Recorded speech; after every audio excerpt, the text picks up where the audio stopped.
If you have the accounts payable, as we discussed in prior presentations, often for larger businesses that want to have a more strict time value of money and cash flow with regards to the outflow of money for, say, accounts payable, then we're going to have the bills that we have to track. Now, I have to keep harping on this idea of the terminology because it becomes really important. People don't know what we see this in the current culture these days. People are using terms that don't mean what they used to mean. People are redefining things all the time, and that just naturally happens with language. But the point is, we want to be as specific as possible because we actually want the other person to know what we're talking about, right? So the terms here are going to be important, of course. So when we talk about a bill, remember that the bill could mean that the telephone company, for example, is giving us a bill, possibly in an email or in the mail, or it could mean that we're billing the client for, in our case, the landscaping services that we're doing. However, in Intuit, the bill means that we're purchasing something and we're not paying cash for it yet. We're going to pay cash for it later. And then the invoice is when we bill the client. So when we bill the client, we call it an invoice. So we might get something from like the telephone company that we need to pay that's actually called an invoice. Why? Because if the telephone company is using QuickBooks, it's going to be called an invoice. But to us, we think of it as basically a bill that we're going to have to pay, just in normal parlance language.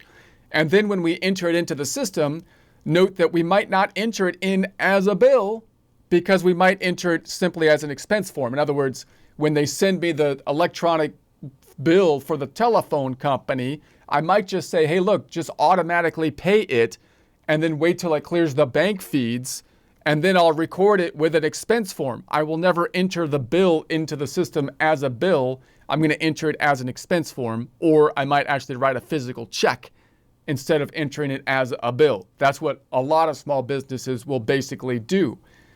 If I enter it in the system as a bill, the bill more specifically here means a form. All of these are forms that we're looking at in here.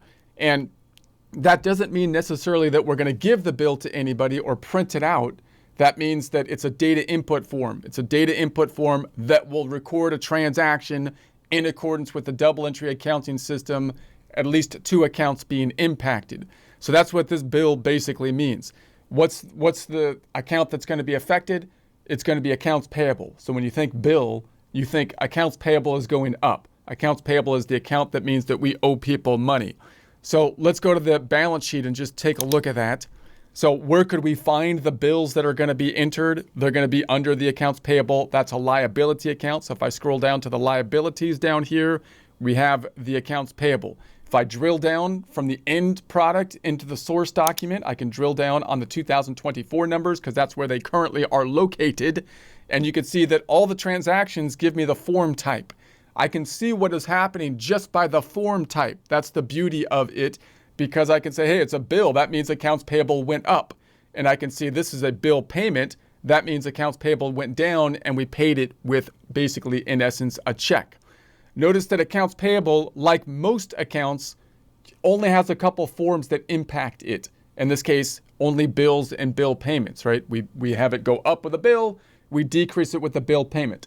The one account that is not that way, the one account that has a whole mess of transaction types within it, is cash. Why? Because cash is the lifeblood of the company. It's included in every it's like the veins of the company. It's like the lifeblood is going to all cycles of the company. Every other account, for the most part, is going to serve a particular purpose. This purpose tracking the accrual account, because this is an accrual account. It's not a cash-based account, of accounts payable, tracking who we owe the money to.